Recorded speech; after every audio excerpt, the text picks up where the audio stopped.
శ్రీరాముడు సీతాదేవి కోసం మందాకినీ నదీతీరాలలోనూ దండకారణ్యాలలోనూ ప్రస్రవణగిరిపైన అన్ని ప్రదేశాలలోనూ మళ్లీ మళ్లీ వెతికారు.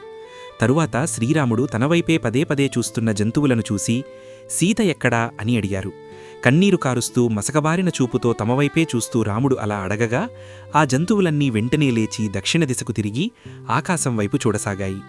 అపహరణకు గురైన సీత వెళ్లిన దిశను అనుసరించి ఆ మార్గంలో పరిగెత్తుతూ ఆ జంతువులు మళ్లీ మళ్లీ వెనుకకు తిరిగి రాముడివైపే చూస్తున్నాయి.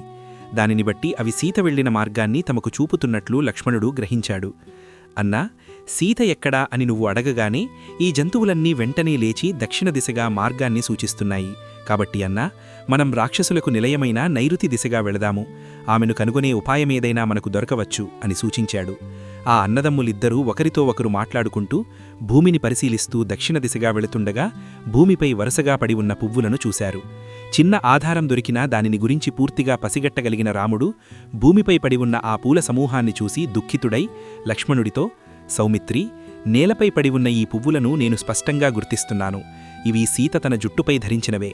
అంతేకాదు, వాటిని తెచ్చిపెట్టింది కూడా నేనే. నాకు సంతోషాన్ని కలిగించడానికి సూర్యుడు వీటిని వాడిపోనీయలేదు, గాలి ఎగురగొట్టలేదు, భూదేవి ఆదరంతో భరిస్తోంది. వారు రక్షిస్తుండటం వలననే కాబోలు ఇప్పటికీ ఇవి బాగా శోభిస్తూనే ఉన్నాయి అని అంటూ శ్రీరాముడు ప్రస్రవణగిరిని ఉద్దేశించి ఇలా అన్నారు. ఓ పర్వతరాజా, నా భార్య అయిన సీత ఈ అందమైన వనంలో నా ఎడబాటుకు గురయింది. ఆ సర్వాంగసుందరిని నువ్వు చూశావా? ఓ గిరివర, నేను నీ శిఖరాలను ధ్వంసం చెయ్యకముందే సీతను నాకు చూపించు అంటూ కోపించిన రాముడు ఇలా పలుకగా ఆ ప్రస్రవణగిరి రాముడికి సీతను గురించిన సమాచారాన్ని తెలుపుతున్నదా అన్నట్లు ప్రతిధ్వనించింది. కాని ఆమె మాత్రం చూపలేదు. అప్పుడు శ్రీరాముడు ఆ పర్వతంతో, సీతజాడ నాకు చెప్పనిచో నువ్వు నా బాణాల అగ్నిజ్వాలల్లో కాలి బూడిదైపోతావు. అప్పుడిక్కడ సంచరించేవాడే ఉండడు. లక్ష్మణ, సీత యొక్క సమాచారాన్ని ఈ గోదావరి నది చెప్పనిచో దీనిని ఎండిపోయేటట్లు చేస్తాను అని పలుకుతూ కోపించిన రాముడు తన పదునైన చూపులతో నదిని భస్మం చేస్తున్నాడా అన్నట్లు ఉన్నాడు. ఇంతలో రాముడు పర్వతానికి నదికి సమీపంలో ఉన్న నేలపై ఒక రాక్షసుడి యొక్క పెద్ద పెద్ద పాదాల గుర్తులను చూశాడు. రావణుడు వెంటపడుతుండగా భయపడుతూ రక్షణ కోసం రాముణ్ణి ఆశ్రయించగోరి ఇటూ అటూ పరిగెత్తిన సీత యొక్క పాదముద్రలు కూడా ఆయనకు కనిపించాయి. శ్రీరాముడు సీత పాదచిహ్నాలను, రాక్షసుడి కాలిగుర్తులను పరికించి చూస్తూ ముందుకు వెళుతుండగా ఆయనకు ముక్కలు ముక్కలై పడి ఉన్న ధనస్సు, అమ్ముల పొదులు, అంతటా చిన్నాభిన్నమై పడి ఉన్న రథం ముక్కలు కనిపించాయి. అప్పుడు రాముడు దిగ్భ్రాంతికి గురై తన ప్రియమైన తమ్ముడితో, సౌమిత్రి, నేలపై పడి ఉన్న ఈ బంగారు ఆభరణాల ముక్కలు, హారాలు చూడు. సీత కోసం ఒకరితో ఒకరు కలహించుకుని ఇద్దరు రాక్షసులు ఘోర యుద్ధానికి తలపడినట్టు కనిపిస్తోంది. ముత్యాలను, మణులను పొదిగి మేలిమి బంగారంతో నిర్మించిన ఒక గొప్ప ధనస్సు విరిగి నేలపాలై ఉంది. ఇది ఎవరిదై ఉంటుంది? ఇక్కడ ఒక బంగారు కవచం ముక్కలు ముక్కలై నేలపై పడి ఉంది. దివ్యమైన మాలలతో అలంకరించబడి ఒక గొడుగు నేలపై ఇక్కడ పడి ఉంది. బంగారు కవచాలను, పిశాచముఖాలను కలిగిన ఈ గుర్రాలు నేలకొరిగాయి. ఒక యుద్ధరథం విరిగిపడి ఉంది. అక్కడ చేతిలో కొరడ పట్టుకునిన ఒక రథసారథి చంపబడి పడి ఉన్నాడు. ఈ సంఘటనతో నాకు రాక్షసులపై గల వైరం 100 రెట్లు పెరిగింది. వారిని ఇక ప్రాణాలతో విడిచిపెట్టను. సీతను ఏ ధర్మాత్ముడూ రక్షించలేదు అని శ్రీరాముడు కోపగించుకున్నారు. సర్వేశ్వరుడు సమస్త లోకాలను సృష్టించి, పాలించి, లయం చేయగల సమర్థుడే అయినప్పటికీ ఆ దయాళువు కొన్ని సందర్భాలలో ఆపదలో ఉన్నవారి పట్ల మౌనంగా ఉంటాడు. అప్పుడు లోకలు తమ ఆపదలు స్వయంకృత అపరాధ ఫలితమని తెలియక అజ్ఞానం వలన ఆ సర్వేశ్వరుడి గురించి చులకనగా మాట్లాడతారు.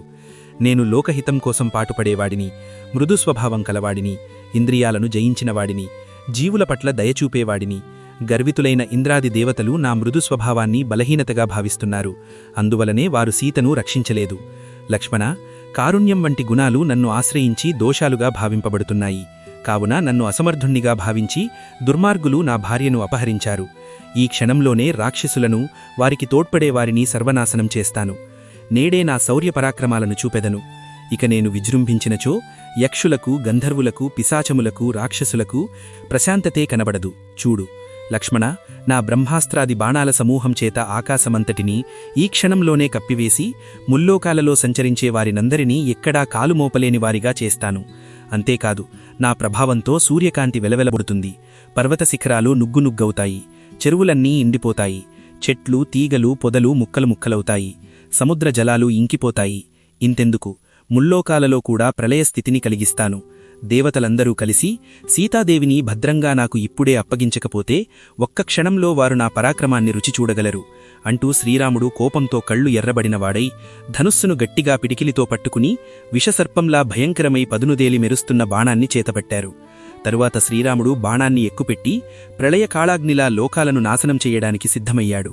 ప్రళయకాళ రుద్రుడిలా సమస్త జగత్తును దహింపచేయడానికి పూనుకున్నాడు. ఇంతగా కోపంగా ఉన్న రాముడి స్వరూపాన్ని లక్ష్మణుడు ఇంతకు ముందు చూసి ఎరుగడు. అప్పుడు లక్ష్మణుడు తన అన్నను చూసి చేతులు జోడించి, అన్నా, నీవు మృదు స్వభావం కలవాడివి, ఇంద్రియాలను జయించినవాడివి, ఇంతవరకు సకల ప్రాణులకు హితం చేస్తూ ఉండేవాడివి. ఇలా నీవు కోపావేశాలతో ప్రకృతిని ధ్వంసం చేయడానికి పూనుకోవడం తగదు. చంద్రుడిలో ప్రసన్నత, సూర్యుడిలో దివ్యకాంతి, గాలిలో నిరంతర గమనం, భూమిలో ఓర్పు లాంటి గుణాలన్నీ నీలో మూర్తీభవించి ఉండడం వల్ల నీ కీర్తి చిరస్థాయిగా నిలిచింది. ఎవడో ఒకడు చేసిన అపరాధానికి నీవు సమస్త లోకాలను తుదముట్టించడానికి పూనుకోవడం తగదు. ఆయుధాలతో పరివారంతో కూడిన ఈ రథం ఎవరిదో తెలియదు. దీనిని ఎవరూ ఎందుకు ఇలా పగలగొట్టారో కూడా మనకు తెలియదు. ఇక్కడ ఘోర యుద్ధం జరిగినట్టు కనిపిస్తోంది. రామా, సకల ప్రాణులకు ఎల్లప్పుడూ అన్ని విధాలుగా నీవే దిక్కు. అటువంటి నీ భార్యను హింసించడంగాని అపహరించడంగాని మంచిదే అని ఎవడూ అనుకుంటాడు? రాజా, సీతను అపహరించిన దుష్టుడిని వెతకడానికి నీవు ధనుర్ధారిగా సిద్ధపడు. నేను నీకు తోడుగా ఉంటాను. తపస్సంపన్నులైన మహర్షులు మనకు సహాయపడతారు. నీ ధర్మపత్నిని అపహరించిన దుష్టుడిని కనుగొనే వరకు సముద్రాన్ని, పర్వతాలను, అరణ్యాలను, భయంకరమైన వివిధ కొండగుహలను, నదులను, పద్మసరస్సులను, దేవగంధర్వలోకాలను దీక్షతో గాలిద్దాం. రాజా, సత్వభావంతో, వినయంతో, న్యాయమార్గంలో ప్రయత్నించినప్పటికీ సీతజాడ తెలియనచో అప్పుడు నీవు బాణాలను వర్షించి సమస్త లోకాలను రూపుమాపవచ్చు. శ్రీరాముడు దుఃఖంలో మునిగి మిక్కిలి బాధపడుతున్నాడు. మనశ్శాంతి లేక కలవరపడుతూ దిక్కులేనివాడిలా ఏడుస్తున్నాడు. అప్పుడు లక్ష్మణుడు ఒక క్షణకాలం పాటు ఆయనను ఓదార్చి ఆయన పాదాలను ఒత్తుతూ కర్తవ్యాన్ని సూచిస్తూ ఆయనతో, దేవతలకు అమృతం వలె దశరథ మహారాజు చేసిన అనేక సత్కార్యాలకు, గొప్ప తపస్సులకు ఫలంగా నీవు ఆయనకు పుత్రుడవై లభించావు. నీ సద్గుణాలకు ఆనందపరవశుడైన ఆ మహారాజు నీ వియోగానికి తట్టుకోలేక దివ్యత్వాన్ని పొందినట్లు మన భరతుడి వలన విని ఉన్నాం కదా. మహాపురుషుడవైన నీవు ఒక సామాన్య మానవుడిలా ఇలా దుఃఖించడం తగదు. ఇలా వచ్చిపడిన ఆపదను మహాధైర్యశాలి అయిన నీవే నిగ్రహించుకోకపోతే అల్పసత్తువ కలిగిన సాధారణ మనిషి ఇక ఎలా తట్టుకోగలడు? దుఃఖకారణం చేత నీవు నీ ప్రభావాన్ని చూపించి ఈ లోకాలనన్నిటినీ దహించివేయడానికి పూనుకుంటే తీరని బాధకు గురైన ఈ ప్రజలందరూ తమ ప్రాణాలను నిలుపుకోవడానికి ఎక్కడికి వెళ్లగలరు? నరశ్రేష్ఠ, ఊరడిల్లు. ఆపదలు రానివారెవరు?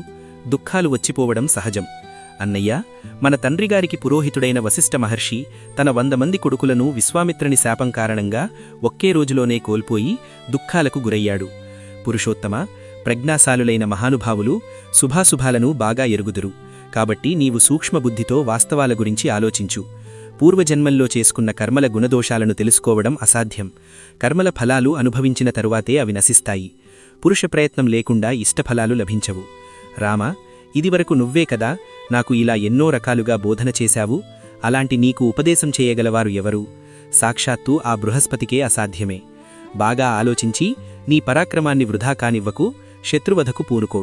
సీతను అపహరించిన పాపాత్ముడైన శత్రువును గుర్తించి వానిని చంపు అంటూ లక్ష్మణుడు శ్రీరాముణ్ణి ఓదార్చాడు. ఈ వీడియో ఇంతటితో సమాప్తము.